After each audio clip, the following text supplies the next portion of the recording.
Hermanos, buenas tardes. Les saludo en el nombre del Señor Jesucristo.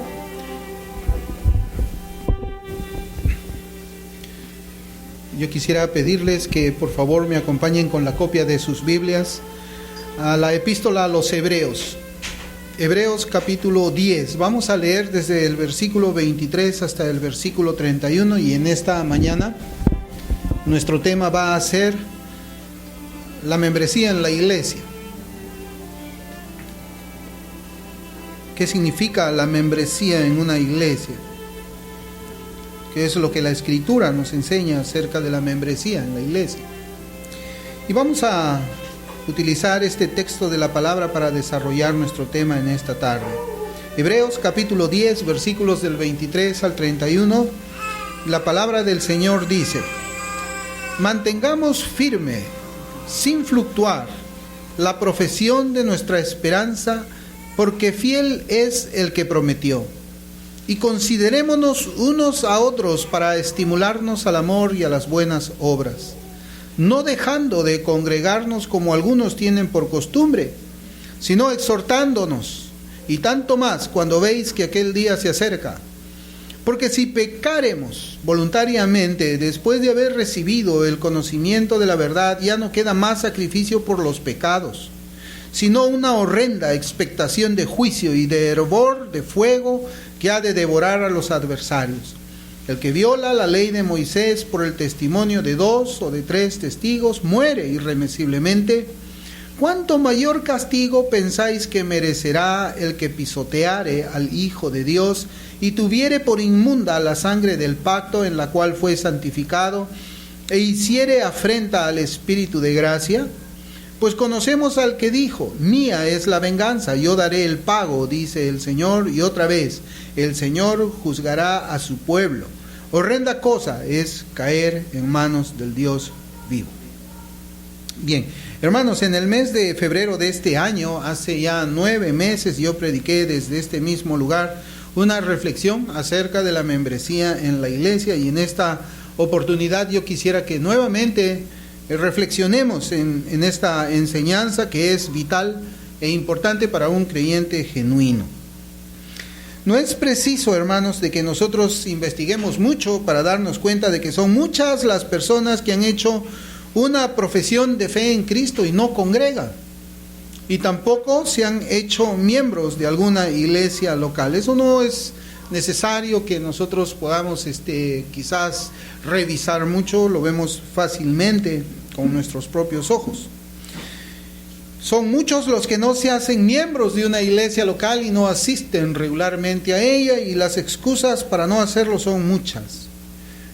Algunas personas dicen que no hay ninguna iglesia que crea como yo creo. También dicen: las iglesias están llenas de gente hipócrita. También dicen: en las iglesias piden dinero. Y otros dicen: no me interesa congregar con nadie. Y con la ayuda de Dios, hermanos, nosotros vamos a ver que no hacerse miembro de una iglesia local y servir a Dios desde una iglesia local es pecado contra Dios. Y también veremos que aquellas mismas personas que tienen por costumbre congregarse mal, es decir, llegar tarde a las reuniones para adorar a Dios, también se encuentran en pecado. Si una persona no congrega una vez o congrega tarde una vez, entonces está en pecado delante de Dios. Pero si la persona tiene por costumbre no congregar, o tiene por costumbre congregar tarde, entonces esa persona vive practicando pecado. Algo que yo quisiera que observemos es lo siguiente. Como sabemos, la Biblia, ya dijimos, no tiene separaciones. La Biblia escrita originalmente no tiene separaciones en capítulos, no tiene separaciones en versículos, por lo cual debemos de considerar lo que la palabra de Dios advierte en el versículo 25, en el versículo 26, luego que menciona a aquellos que no congregan o congregan mal. ¿Qué dice el versículo 26? O vamos a leer desde el versículo 25 mejor, 25 y 26. Dice la Escritura: no dejando de congregarnos como algunos tienen por costumbre, sino exhortándonos, y tanto más cuando veis que aquel día se acerca. Porque si pecáremos voluntariamente, después de haber recibido el conocimiento de la verdad, ya no queda más sacrificio por los pecados. Aquí fíjese cómo está junto un versículo con el otro, y evidentemente nosotros debemos de considerarlo también de esa forma, esa advertencia. Esto debe ser tenido en cuenta, ya que un hábito de no congregar o congregar mal trae como consecuencia pecado voluntario. Tenemos que verlo así, es un pecado voluntario. No ir a una iglesia, no congregar en una iglesia es pecado voluntario. No hacerse miembro de una iglesia es pecado voluntario. Congregarse mal en una iglesia es pecado voluntario también. Y esta, hermanos, todo lo que nosotros estamos viendo es la consecuencia de una deficiente enseñanza acerca de lo que significa la iglesia del Señor Jesucristo, sobre la cual ninguna persona quiere hacer ningún compromiso. Ninguna persona quiere ser fiel a la iglesia del Señor, ni hacer compromiso con su vida y con todo lo que Dios demanda por medio de su palabra. Ahora yo les pregunto, hermanos, ¿puede una persona ser fiel a Dios mientras que desprecia la iglesia del Señor? ¿Ustedes creen que eso puede ser posible? ¿Puede llamarse una persona como creyente cuando desprecia la iglesia del Señor al vivir separado de ella y haciendo su propia voluntad? Otra pregunta, ¿es realmente importante el tema de la membresía en una iglesia cristiana local? ¿Es importante? Bueno, el que no cree en Dios, mire, yo voy a hacer lo siguiente, el que no cree en Dios, el ateo, puede ver el acto de congregarse como una tontería. El ateo lo ve así. ¿Por qué ve el acto de congregarse como una tontería? Porque él piensa, bueno, si no existe Dios, entonces ¿para qué congregarse? Eso no es necesario, Dios no existe. El ateo piensa así. Una persona que se encuentra en una religión falsa, el congregarse una vez o al mes o 3 veces al año le resulta un poco normal, porque luego puede cubrir esos pecados haciendo alguna obra buena. Eso es lo que enseña la religión falsa. De alguna manera está dando licencia para que las personas no congreguen o congreguen mal. Para el que está en medio, o sea, el que está entre el ateísmo y la religión falsa, el congregarse es una acción que puede hacerse según su propia discreción. O sea, según su propio parecer, según su propio pensamiento, según su propia gana. Él cree que existe una deidad, así él no es ateo. Él cree, no, existe una deidad, pero esa deidad no ha revelado su voluntad de manera escrita y absoluta. O sea, Dios existe, pero no estamos seguros de lo que diga aquí. No estamos seguros. Eso tiene un nombre teológico, pero no vamos a llamarle así en esta mañana para no confundirnos. Pero también está el creyente. El creyente quien cree en Dios y cree que Dios ha revelado su voluntad por medio de la Biblia. Y cree que esta voluntad es absoluta. Y cree que el mandamiento del Señor debe ser cumplido sí o sí. Está el creyente y por lo tanto él teme desobedecer a Dios y en consecuencia congrega. Congrega en una iglesia, se hace miembro de una iglesia local como Dios ordena por medio de su palabra. El creyente genuino, hermanos, entiende la profundidad del significado de la iglesia local, y por lo tanto asume un compromiso con ella en la forma en que las escrituras del Nuevo Testamento así lo enseñan. Un creyente genuino sabe que si falta en este punto de los mandamientos de Dios está pecando y no puede soportar eso. No puede vivir con paz cuando no se esfuerza en su compromiso con Cristo y su iglesia. Bueno, a mí me ha tocado, hermanos, muchas veces también congregar en iglesias que no sostienen la doctrina como nosotros. Eso ha sido en un tiempo aquí en Perú, cuando estábamos con mi esposa, y nosotros pues nunca pusimos un pero para el asunto de no congregar. Nunca dijimos, no, pues esa es una iglesia arminiana, ¿qué vamos a hacer nosotros en una iglesia arminiana? No, nosotros íbamos a la iglesia arminiana. Y a veces no habían iglesias arminianas sanas o saludables. No habían iglesias arminianas sanas. Nos tocó ir a iglesias pentecostales y fuimos a la iglesia pentecostal a congregar también. Nosotros no dijimos, ¿saben qué? No hay ninguna iglesia que crea como nosotros, que sea confesionalista como nosotros, así que nos vamos a quedar en la casa. No, mi esposa y mi hija, siendo bebita, íbamos a la iglesia. Porque el Señor nos ordena por medio de su palabra, no dejando de congregaros como algunos tienen por costumbre. Y esos algunos, de ninguna manera íbamos a ser nosotros. Hermanos, la iglesia del Señor es importante. Yo no voy a profundizar mucho en la iglesia del Señor, pero quiero leer con ustedes dos pasajes para que podamos en las misericordias del Señor comprender la profundidad del significado de la iglesia. En Hechos 20:28, Hechos 20:28, dice la palabra del Señor. Hechos 20:28. Dice, por tanto, mirad por vosotros y por todo el rebaño en que el Espíritu Santo os ha puesto por obispos, para apacentar la iglesia del Señor, como dice, la cual Él ganó por su propia sangre.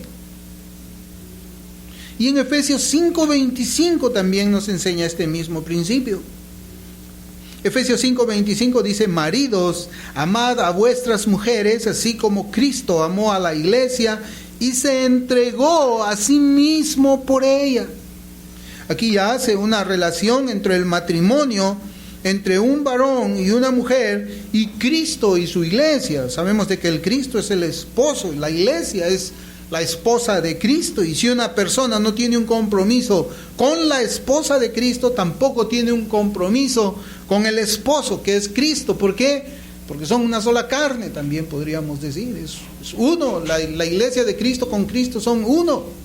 Y si nosotros despreciamos la iglesia del Señor, despreciamos a su esposa, a Él, perdón. Si no se tiene un compromiso con Cristo, ¿cuál sería la condición espiritual de tal persona, sin importar lo que pueda decir sus labios? Una persona no puede ser fiel a Cristo e infiel a la iglesia. Tener un compromiso con Cristo y no tener ningún compromiso con la iglesia. La prueba del amor a Cristo se demuestra por medio de la obediencia. Dice en Juan 14:15, si me amáis, guardad mis mandamientos. Guárdalos, yo te ordeno, no dejando de congregarse como algunos tienen por costumbre. Tú me amas, obedece. Ese es un mandamiento que yo también te doy a ti, creyente. Eso es lo que el Señor dice por medio de su palabra. Y la Biblia dice, pues, en Hebreos 10:25, no dejando de congregarse como algunos tienen por costumbre. Hermanos, ¿qué es lo que las Escrituras nos enseñan acerca de la membresía en la iglesia local? Que es el tema que yo quisiera que consideremos en esta mañana con mayor profundidad. Y esta pregunta es pertinente considerando la gran cantidad de personas que caminan de aquí para allá y no son miembros de ninguna iglesia. La excusa muy común son casi todas como estas. Yo no congrego, pero yo hago buenas obras, visitando enfermos, visitando ancianos, pero no congrego en ninguna parte. Otra de las, podemos decir, la excusa, es yo predico el evangelio en las calles. Y hace poco yo conversaba con una persona que precisamente decía eso, que despreciaba la membresía de la iglesia. Yo decía, no, yo predico a Cristo y eso es lo importante, nada más. Predicar a Cristo. Y yo le hice una pregunta, y dime, y si tú estás predicando el evangelio en la calle, y por la gracia de Dios convence Él de pecado a una de las personas que están escuchándote a ti y se acerca y te pregunta, hermano, ¿dónde congregas tú? ¿Tú qué le responderías? ¿Qué le responderías tú? Tú le tendrías que decir, yo no congrego en ninguna parte, yo solamente predico.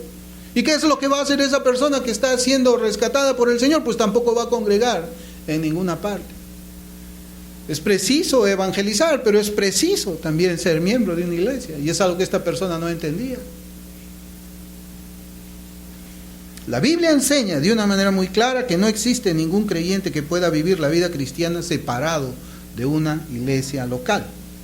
De la misma forma, hermanos, y yo creo que ustedes cuando yo comience a hablar esta analogía se van a dar cuenta, así como no puede haber un creyente que no es miembro o unido a una iglesia local, un brazo no puede permanecer vivo separado de cualquier cuerpo humano. ¿O alguien ha conocido eso? ¿Alguien ha visto un día el brazo está en el cuerpo del hermano, otro día ese mismo brazo está en el cuerpo del otro hermano, el domingo que viene está en el cuerpo del otro hermano? ¿Ustedes pueden creer eso? Por eso es que la analogía es clara y exacta. Cada cuerpo tiene su propio brazo. En realidad, pues, ningún miembro del cuerpo puede permanecer vivo cuando se encuentra separado de él. Ni el ojo, ni los pies, ni el corazón, ni nada. Por eso es que la Escritura dice unidos las coyunturas. No sé si usted lo ha visto. Ahora, otra pregunta. ¿Le importa a Dios si somos o no miembros de una iglesia? ¿Es importante para Dios o no es importante? ¿O Dios es indiferente? ¿O es opcional? Si tú quieres te haces miembro, si tú no quieres no te haces miembro. Hermanos, miren, hemos citado pasajes en Hechos y en Efesios y tenemos que responder de esta manera. Al Señor sí le importa. ¿Por qué? Porque si Cristo vino a morir por su iglesia, entonces la iglesia es importante para Dios. Y si la iglesia local es importante para Dios, debe ser importante para nosotros. Usted ve el libro de Apocalipsis, por ejemplo, Cristo paseándose entre las iglesias, Cristo preocupándose por las iglesias locales, cada una de ellas, de esas 7 iglesias. Ahora la pregunta más importante y la que pues nos llama la atención en esta mañana: ¿es importante que un creyente se haga miembro de una iglesia local o no es importante que un creyente se haga o no miembro de una iglesia local? La idea que prolifera hoy es que una persona no necesita hacerse miembro de una iglesia local, sino que es suficiente que visite una iglesia cada vez que se acuerde. Una iglesia cualquiera. Un día puedes estar en la iglesia de la vuelta, otro día la iglesia que está cerca de la casa de tu primo que vas a visitar. No importa, no es necesario el compromiso. La visita es suficiente. O sea, vas, estás allí, no es necesario ningún compromiso con la iglesia. Tu presencia ahí durante un par de horas ya la hiciste. Eso es lo que se piensa. Dice también la nueva manera de pensar que no es necesario que el profesante asuma responsabilidades y deberes en la iglesia local. Solamente es necesario que venga local unas 2 horas y luego que termine el servicio, usted puede irse para su casa o para donde le plazca. Hermanos, por eso es que existe, y yo quisiera que ustedes se pongan a meditar en eso. Nosotros sabemos de que existen mega iglesias en los Estados Unidos. Esa palabra no existe, ¿no? Pero bueno, se les llama así, mega iglesia. ¿Cuáles son esas megas iglesias? Iglesias que son concurridas o templos que son concurridos pues por 5,000 personas, 10,000 personas. ¿Usted se imagina un templo donde entran 10,000 personas? Hermano, y yo me pongo a pensar, ¿qué impacto debe tener una iglesia de 10,000 personas a 10 manzanas a la redonda en su localidad donde está? ¿Usted qué impacto cree que puede tener esa iglesia? O a 1 kilómetro, ¿no? O a 2 kilómetros, o a 10. Tiene 10,000 personas en la iglesia. ¿Qué cosa cree usted que se puede hacer por el Evangelio, por la causa de Cristo, con 10,000 personas? Hermanos, pero vemos que la iglesia no está avanzando. Vemos que el Evangelio no avanza. ¿Por qué? Porque esa iglesia cuentan 10,000, porque yo les voy a comentar de que cuando usted va a una iglesia, hay una persona que está con una maquinita aquí y está contando. Cada vez que entra una persona, aprieta y hay un número ya. Así cuenta cuántas personas están entrando al servicio. Está ahí, como en los cines, no sé si usted se acuerda. Usted va, aprieta una maquinita y la maquinita va corriendo el número, cada vez que usted le aprieta, juntan las maquinitas y dice, ¿cuántos han vendido al servicio hoy día? 11,533 personas. ¿Y qué hacen esas 11,533 personas después que acabe el culto? Cada uno se va para su casa. La mega iglesia es grande, pero no tiene poder. ¿Por qué no tiene poder? Porque no hay compromiso en la iglesia. No hay deseo de servir a Dios. El Señor Jesucristo no necesitó 11,000 personas ni 10,000 personas. Él necesitó 12 hombres comprometidos con Él, que le amaban a Él, amaban a su iglesia. Y 12 hombres fueron los que llevaron el Evangelio, impulsaron todo hasta que nosotros vemos todo lo que vemos. La idea falsa, hermanos, es que una persona puede vivir la vida cristiana sin servir a Cristo por medio de la iglesia local. Esa es la idea falsa. Se enseña que puede ser creyente sin someterse al gobierno de un pastor de una iglesia local. Se enseña que una persona puede ser creyente sin asumir ninguna responsabilidad ni compromiso. Se enseña que puede ser un creyente verdadero viviendo sin la supervisión de ningún pastor. Se enseña que puede venir a la iglesia cuando quiere, a la hora que quiere, sin que esta persona participe en ninguna de las tareas que Cristo le ha dado a su iglesia. La gran comisión el Señor le da a la iglesia. El Señor no se lo da a un cristiano individual, sino principalmente a la iglesia. Entonces, ¿cómo es que yo debo de llevar la gran comisión? Pues a través de mi iglesia. Y la Escritura así lo enseña. Ningún creyente puede vivir la vida cristiana fuera de la membresía de una iglesia local. Miren, vamos a abrir la Escritura en Hechos. Hechos capítulo 13. Hay muchos ejemplos, pero vamos a ver solamente unos cuantos.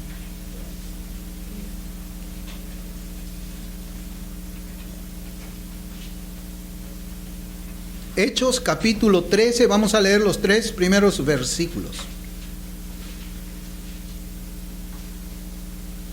Dice la palabra del Señor: había entonces en la iglesia que estaba en Antioquía profetas y maestros: Bernabé, Simón, el que se llamaba Níger, Lucio de Cirene, Manaén, el que se había criado junto con Herodes el tetrarca, y Saulo.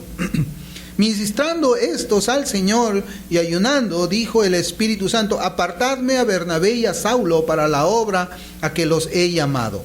Entonces, habiendo ayunado y orado, les impusieron las manos y los despidieron. ¿Qué es lo que nos enseña este versículo? Primero, de que Pablo no fue a servir al Señor por su propia cuenta. Pablo no dijo, bueno, el Señor me ha llamado, y es verdad, lo había llamado el Señor. En Hechos 9 nosotros vemos cómo es que es la conversión de Saulo de Tarso a Pablo, ¿verdad? Y sabemos de que Pablo sabía de que él iba a llevar el mensaje del evangelio ¿a quiénes? A los gentiles. Pablo sabía eso, y Pablo no dijo, bueno, ¿saben qué, hermanos de Antioquía? El Señor se presentó a mí en visión y el Señor me dio una orden directa para que yo vaya y predique el evangelio. Yo no sé qué piensan ustedes, pero yo voy a hacer lo que Dios a mí me dijo en persona. ¿Lo dijo así? No lo dijo así, hermanos. No lo dijo así. ¿Por qué? Porque él sabía que había un orden, así como había recibido en la revelación. Bernabé tampoco fue un voluntario independiente para llevar el evangelio a los perdidos. Lo que nosotros vemos es que la iglesia local en Antioquía había una iglesia. Esa iglesia tenía sus ancianos, esa iglesia tenía sus miembros. Esa iglesia decidió, movida por el Espíritu Santo, enviar misioneros que previamente habían sido llamados por Dios. Es decir, la iglesia confirma el llamamiento del apóstol Pablo y recién lo envía. No es que Pablo dijo, yo ya he sido llamado, yo voy a caminar por mi cuenta, el Señor me llamó a mí de una manera personal, yo no necesito congregar en ninguna parte. Sino que vemos ahí que Pablo congregaba. Pablo.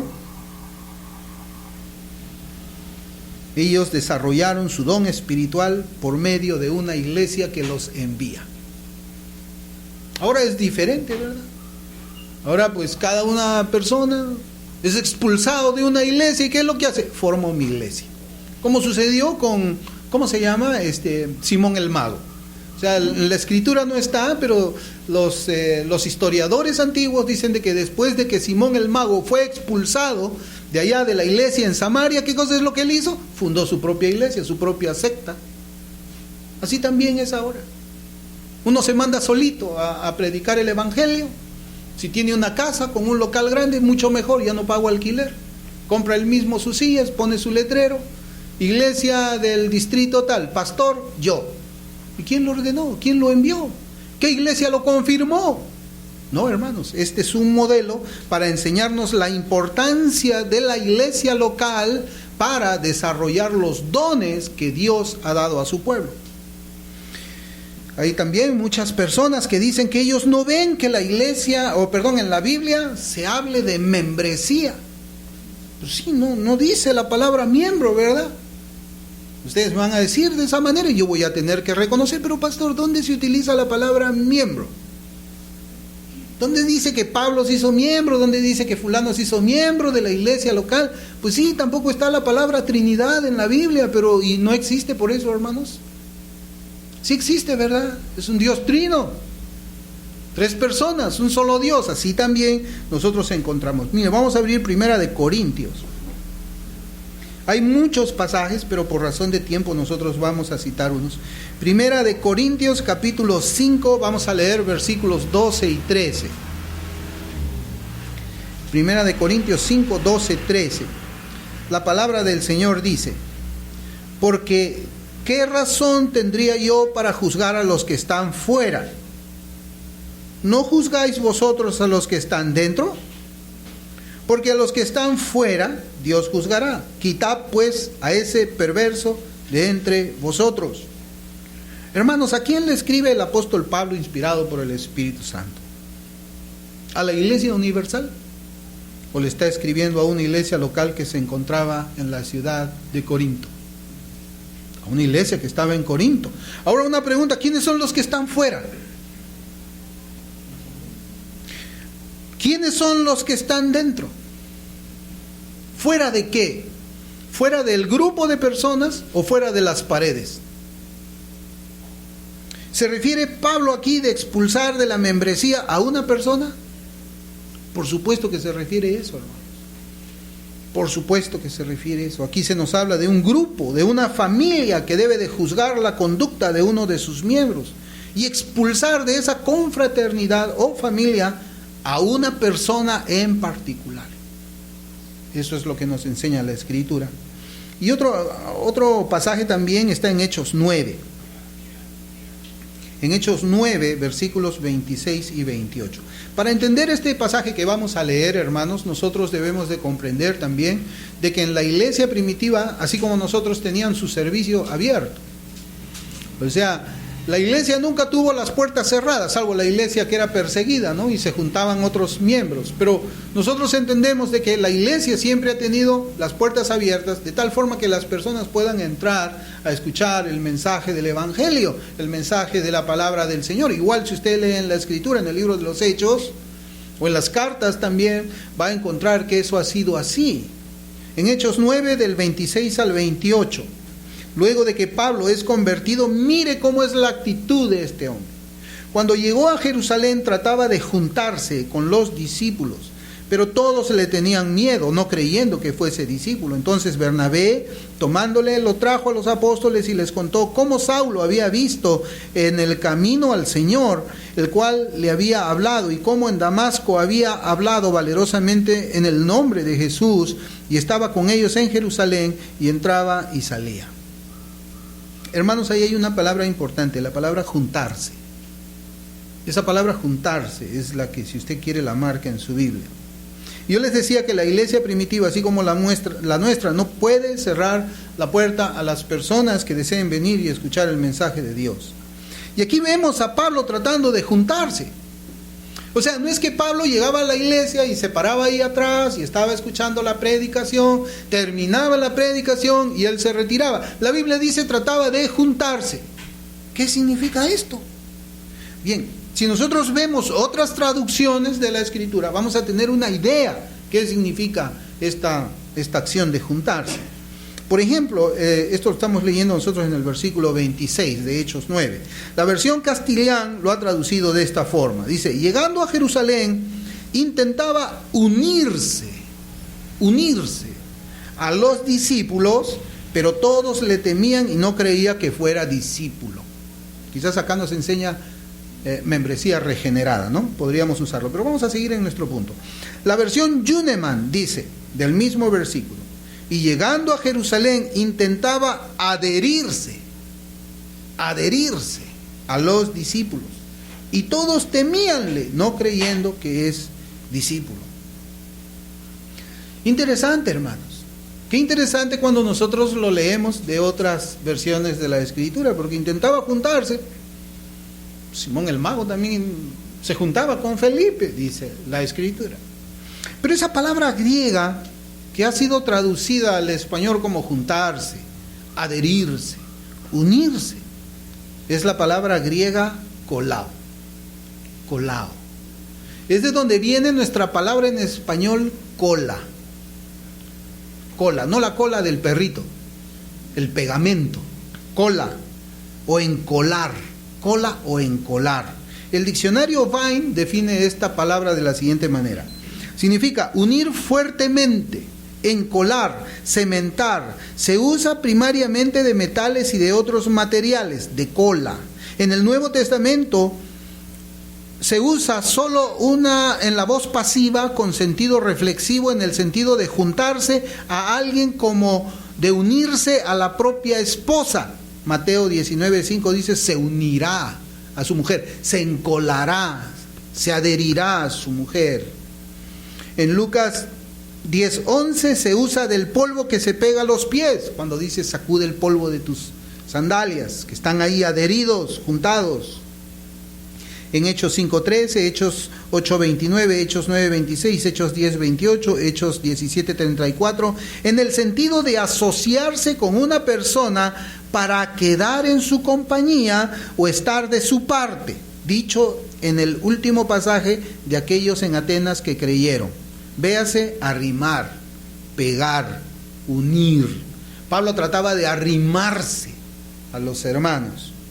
Y este pasaje que cita aquí el diccionario Vine, que está en Hechos 5, dice la Escritura en el versículo 12 y 13, Hechos 5, 12 y 13. Dice la palabra de Dios: y por la mano de los apóstoles se hacían muchas señales y prodigios en el pueblo, y estaban todos unánimes en el pórtico de Salomón. De los demás ninguno se atrevía a juntarse con ellos, mas el pueblo los alentaba grandemente. Hermanos, lo que el apóstol Pablo quería era adherirse a los cristianos de una determinada iglesia local, pegarse a ellos, quedarse en compañía de ellos, ser admitido por ellos, estar de parte de ellos, asociarse con ellos. Y John Gill comenta de este versículo de esta forma. Él dice: el sentido es que Pablo trataba de entrar o ser parte de la compañía libre y familiar con ellos, o para convertirse en uno más de ese cuerpo y un miembro de esa iglesia local. Entonces sí existe la palabra membresía en la iglesia, o no la palabra, pero la acción de hacerse miembro a una iglesia. No un visitante, sino un miembro. Pablo no solamente estaba contento con decir: bueno, ¿a dónde vas tú? Yo todos los domingos voy para allá. ¿Eres miembro de esa iglesia? No importa, yo los visito. Yo estoy ahí, yo converso con los hermanos. No, ¿eres miembro de esa iglesia? Pablo no se contentaba con visitar, y como dice John Gill, el propósito que él tenía era de hacerse uno más de ese cuerpo y un miembro de esa iglesia local. Entonces, el sentido es que un creyente busca, persigue, anhela hacerse miembro de una determinada iglesia local para hacerse parte de aquella familia espiritual. Y fíjense, de ahí tiene que hacerse parte de la familia espiritual, porque la Escritura habla de una iglesia local en ese sentido, porque dice en Primera de Timoteo,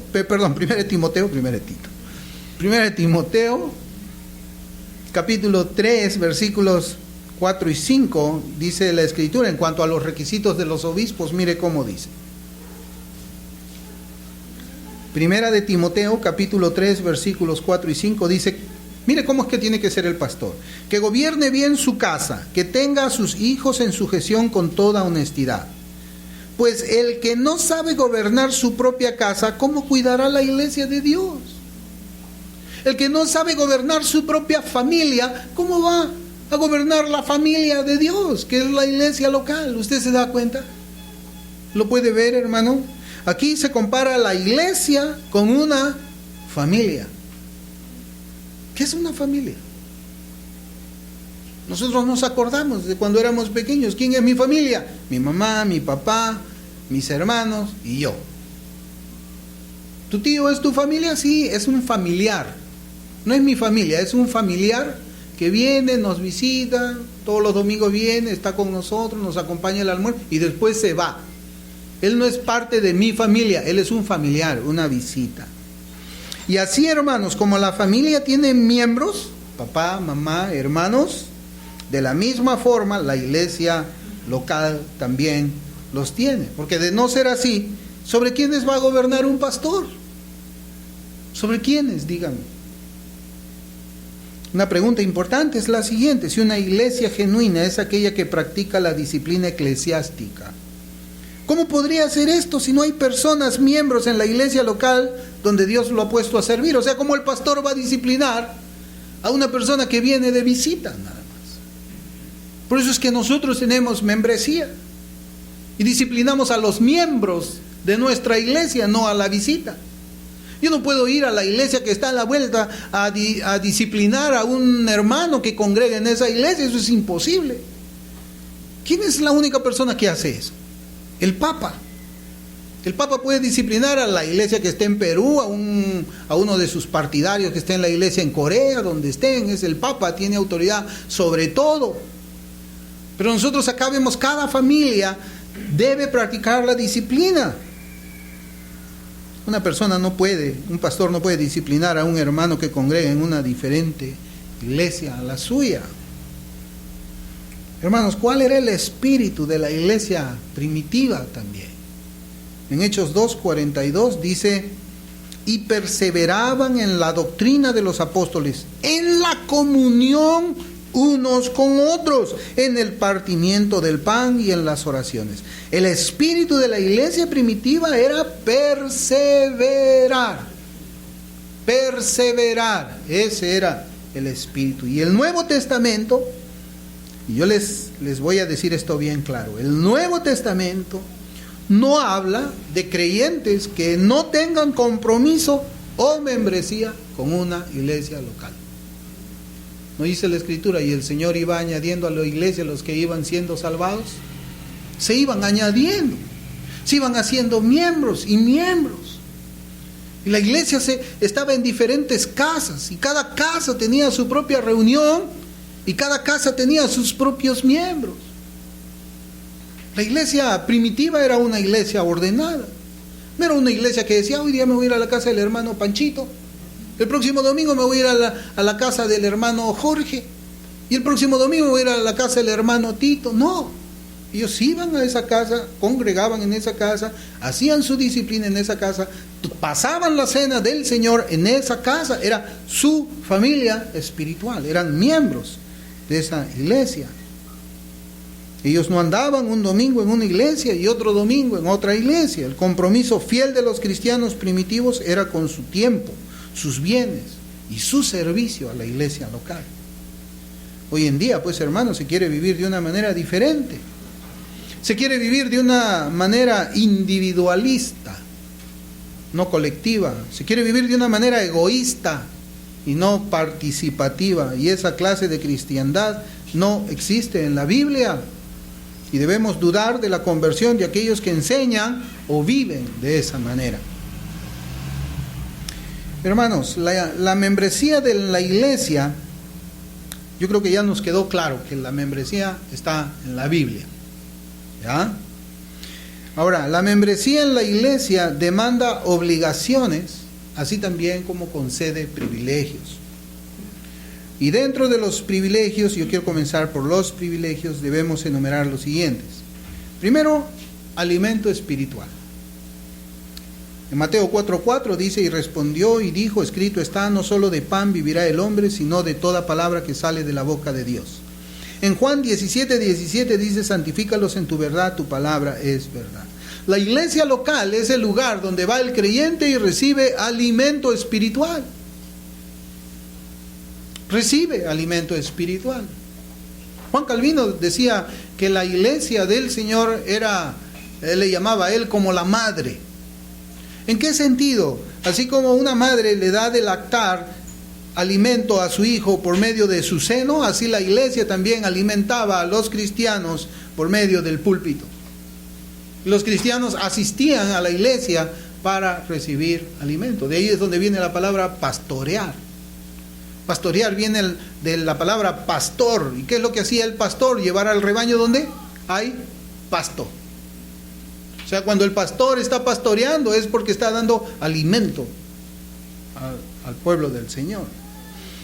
Otro de los privilegios que nosotros vemos es el apoyo y exhortación de una familia espiritual. Apoyo y exhortación de una familia espiritual. La iglesia es una familia que cuida y anima a sus miembros. Es una familia donde oramos unos por otros. Es una familia donde nos ayudamos unos por otros. Donde nos corregimos unos a otros.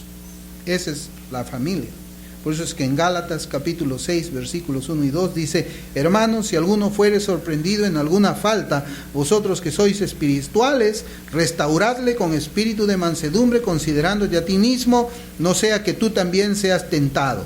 Mire cómo dice el versículo 2: sobrellevad los unos las cargas de los otros y cumplid así la ley de Cristo. Ahora, una persona que no es miembro de una iglesia o que no congrega en una iglesia, ¿cómo puede llevar la vida cristiana aquí? ¿Cómo puede él poner su carga en los otros hermanos y recibir la carga espiritual de otros hermanos? Simplemente no se puede. No se puede. Nadie puede vivir la vida cristiana si es que no es miembro de la iglesia.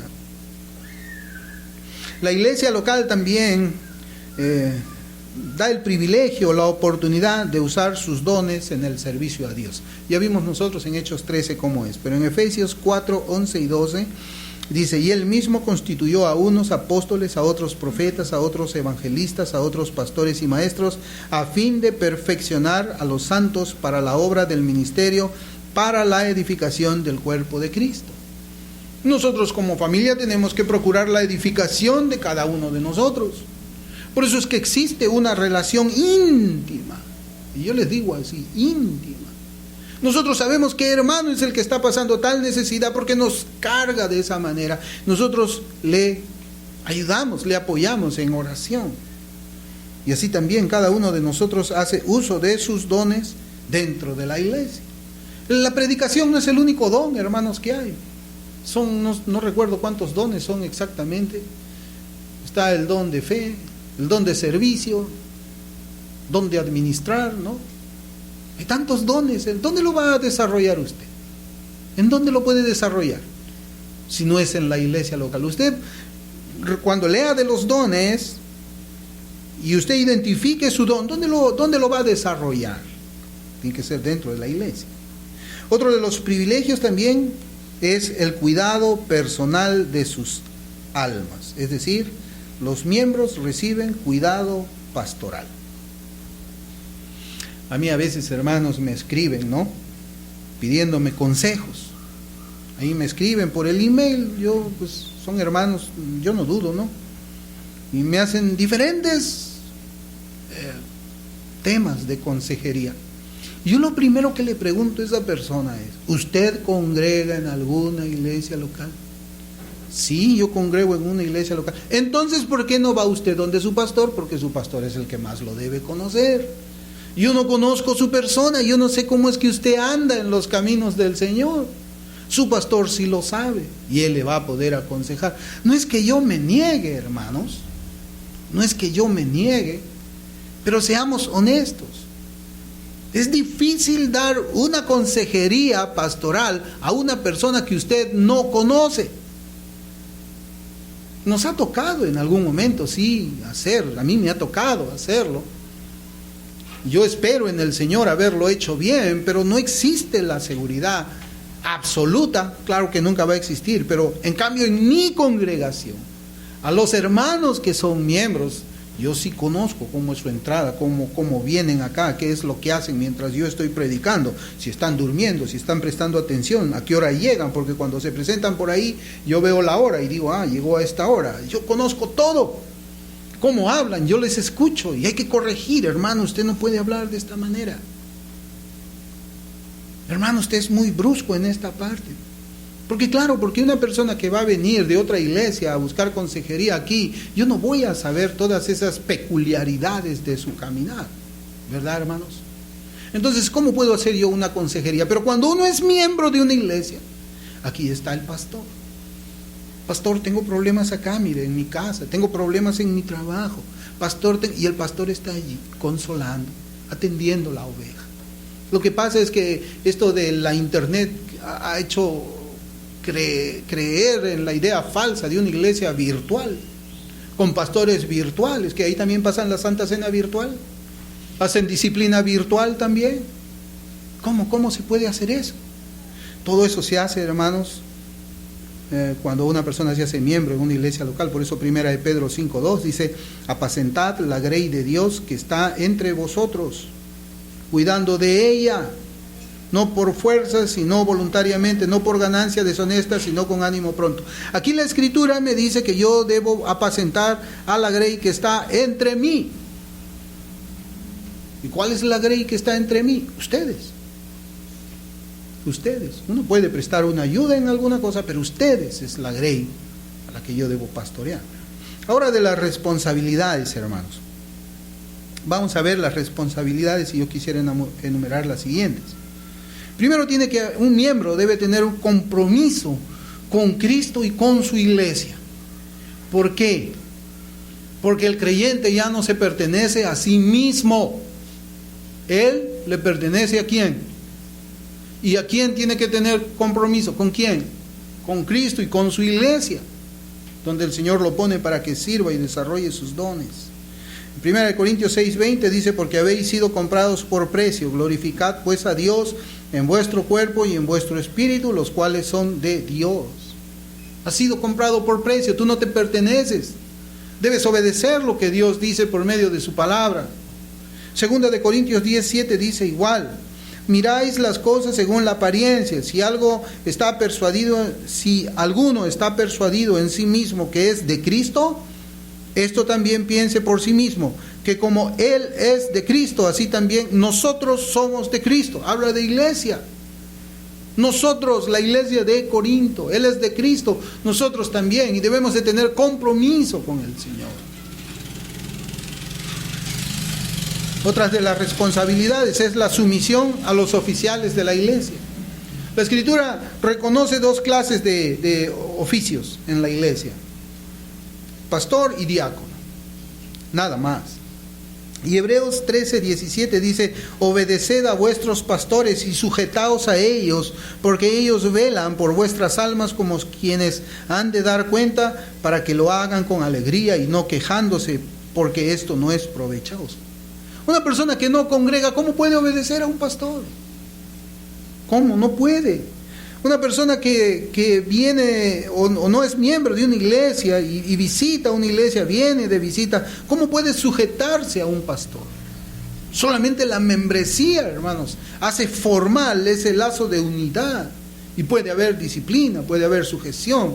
De otra forma no es posible. ¿Cómo podemos disciplinar a una persona que es visitante? Una persona que es visitante se le dice: sabe, usted está caminando mal, y se va. No, en esa iglesia ya no quiero ir, me voy para otro lado. No es miembro en ninguna parte. No me gusta esa iglesia, entonces me voy. Me han querido disciplinar, yo me voy y me busco una donde pueda vivir como yo pueda, sin que nadie me diga nada. Otra de las responsabilidades cuando uno es miembro es apoyar con sus bienes a la iglesia. 1 Corintios 16, del 1 al 3 dice: en cuanto a la ofrenda para los santos, haced vosotros también de la manera que ordené en las iglesias de Galacia. Cada primer día de la semana, cada uno de vosotros ponga aparte algo según haya prosperado, guardándolo, para que cuando yo llegue no se recojan entonces ofrendas. Hermanos, hay una participación. La iglesia primitiva son muchísimos los pasajes que hablan de cómo es que ellos hasta vendían sus propiedades para satisfacer las necesidades de esa familia, de esa iglesia. ¿Cómo puede ser uno creyente y no participar, no tener la responsabilidad? ¿Cómo es que se lleva el evangelio, digan? Hay personas que dicen: pastor, ¿me puedo llevar los tratados que están ahí? Sí, muy bien, llévelo, ¿no? Pero ¿y cuánto de su economía pone para esos tratados? ¿Cuánto? En el mundo hay un dicho, y yo se los voy a decir, y me van a perdonar si soy un poco tosco. Ahí dice: el vivo vive del tonto, y el tonto vive ¿de qué? De su trabajo, ¿no? Nosotros no podemos tener esto aquí. Tenemos que participar como una familia. Yo no voy a esperar que el hermano de acá ponga los tratados y yo ya los puse, entonces guardo mi platito y de ahí nomás yo agarro. No. ¿Qué responsabilidad es esa entonces? No existe responsabilidad. Si nosotros, no es mayordomía, pero vamos a hablar de la mayordomía a partir de la semana que viene, pero si, ¿quién es el que me da el trabajo a mí? ¿Cómo yo me gano el dinero o es Dios quien me da el trabajo a mí? Pues si yo me lo gano, si el dinero es mío, entonces yo puedo hacer con mi dinero lo que yo quiero. Pero si el dinero es del Señor, porque dice la Escritura, de tu mano recibimos, así como el Señor, la mayordomía me dice a mí de que yo tengo que ganarme el dinero de tal forma de que Dios sea glorificado. La mayordomía también significa de que yo tengo que usar los fondos que el Señor me regala de una manera que Él también sea glorificado. Dice también otra de las responsabilidades, servir en la iglesia local con sus dones. Ya vimos eso en Hechos, ahora también hay un pasaje en Mateo 25, 14, 15, dice: porque el reino de los cielos es como un hombre que yéndose lejos llamó a sus siervos y les entregó sus bienes. A uno dio 5 talentos, a otro 2, a otro 1, a cada uno conforme su capacidad, y luego se fue lejos. Hermanos, eso es lo que significa la membresía. La membresía está enseñada en la Escritura de una manera muy clara. Las obligaciones, los deberes que tiene una persona, el compromiso que debe de asumir una persona miembro en su iglesia están claramente enseñados, y de eso vamos a hablar también en la mayordomía. Y también los derechos, los privilegios que una persona tiene como miembro. Hermanos, nosotros tenemos que examinarnos a la luz de estos versículos. ¿Qué es lo que estamos haciendo? ¿Cómo es que estamos caminando nosotros? Si yo digo soy miembro de esta iglesia, muy bien, pero yo quiero los privilegios, nada de responsabilidades, nada de compromisos, privilegios nomás. ¿Dónde se ha visto eso, hermanos? Ni siquiera en el mundo se ve eso. Ni siquiera en un hogar. En un hogar es verdad, uno también tiene privilegio. ¿Cuál es tu privilegio en tu casa? Que tú puedes sentarte en tu mesa, agarrar un pan, echarle mantequilla y comerlo. Pero ¿y cuál es tu responsabilidad en tu casa? Ayudar a pagar la luz, ayudar a pagar el alquiler. En una familia, cualquier familia, hasta secular, existe eso. También existe eso dentro de la familia cristiana. Y nosotros tenemos que caminar así. Y yo tengo que hacer que esta iglesia funcione así. El que es miembro de la iglesia debe tener estos privilegios, pero también debe de asumir estas responsabilidades. Porque si yo como pastor no lo hago de esa manera, pues yo soy cómplice de los pecados ajenos. Y si yo me hago cómplices de los pecados ajenos, ¿dónde vamos a parar nosotros? Un ciego siguiendo a otro ciego. Si yo descuido el mandamiento de Dios, ¿cómo ustedes no lo van a descuidar también? Hermanos, tenemos que ser una iglesia nuevo testamentaria, así como la iglesia en el libro de los Hechos. Ese es el propósito para el cual nosotros estamos aquí. Tenemos que ver primero la importancia de la membresía en una iglesia. Tenemos que ver también nosotros las responsabilidades, así como los privilegios de una iglesia. Y tenemos que funcionar así. Nosotros ya hemos sido una iglesia, somos una iglesia que disciplina. Nosotros no dejamos así nomás pasar las cosas. Tiene que haber un momento en que tenemos que confrontar, como dice la Escritura, a un hermano para su propio bien espiritual. Nosotros no confrontamos a los que son visitantes, o alguien confronta aquí a los que son visitantes. Nadie. Es verdad, podemos darle un consejo, yo creo que eso no está bien, pero nosotros no vamos y podemos aplicar Mateo 18 con alguna persona que no es miembro de la iglesia. No se puede. No se puede. Hermanos, tenemos que meditar mucho acerca de esto. Es importante. Así como lo prediqué antes en febrero y ahora en noviembre lo hago, también quizás lo vuelvo a predicar, si es que Dios lo permite, dentro de unos meses más, para recordar y corregir. Y usted debe de considerar esta predicación como una amonestación, si es que usted no está cumpliendo lo que la palabra del Señor dice. Una amonestación pública para todos nosotros, que también es válido en la Escritura. Por eso es que las epístolas de Pablo se predicaban públicamente, y el apóstol Pablo confrontaba públicamente, pero también había un momento en que Pablo decía: a esa persona tienen que confrontarle ustedes, ancianos, y expulsarle o hacer disciplina con el tal. Hermanos, que el Señor nos ayude a nosotros a ser una iglesia. No estamos nosotros para jugar a ser cristianos, no estamos tampoco para jugar a la iglesia. El cristianismo es un asunto muy serio para mí, muy serio para ustedes, muy serio para la iglesia también. Vamos a orar, hermanos.